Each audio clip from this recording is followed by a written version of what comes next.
In today's video, I'm going to teach you how to trade Forex on Pocket Option. Beginner's Guide 2025.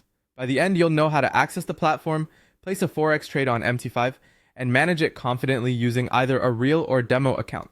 First, open your browser and search for the official Pocket Option website. Head to the main dashboard so everything is easy to access. If this is your first time, bookmark the page to return quickly and avoid lookalike sites. Next, log in with your account. Make sure your connection is secure and consider enabling two-factor authentication for extra protection. Keep your credentials private and avoid logging in on shared devices. Before you trade, check that you have funds available. If you're just learning, it's perfectly fine to practice on a demo balance.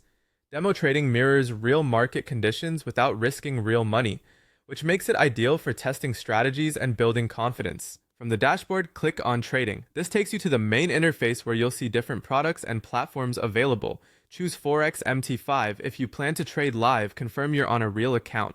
For this tutorial, we'll use a demo account so you can practice safely. MT5 is a powerful platform with advanced charting, indicators, and fast execution. Now, pick a currency pair. Popular majors like EUR USD or GBP USD are great for beginners because they typically have lower spreads and high liquidity. Selecting a pair you can follow consistently helps you learn its behavior over time. Analyze the market before entering.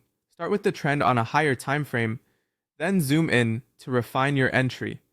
Look for support and resistance levels, and use simple indicators like moving averages or RSI to confirm momentum.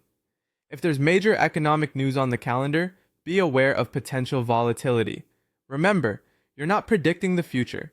You're stacking probabilities in your favor. When you're ready, place your trade. Click buy if you expect price to rise or sell if you expect it to fall. Set your position size thoughtfully and add a stop loss and take profit to define your risk and target upfront. Keeping risk small per trade is a good habit. After your order is live, monitor it in real time. Watch the price action, unrealized profit or loss, and how the market reacts to key levels. Avoid constantly changing your plan unless your analysis clearly changes. You can close the trade manually at any time or let it close automatically when price reaches your stop loss or take profit. If needed, you can also modify those levels as the market evolves. Practice this flow on demo until it feels natural, then transition to real trading with discipline and patience.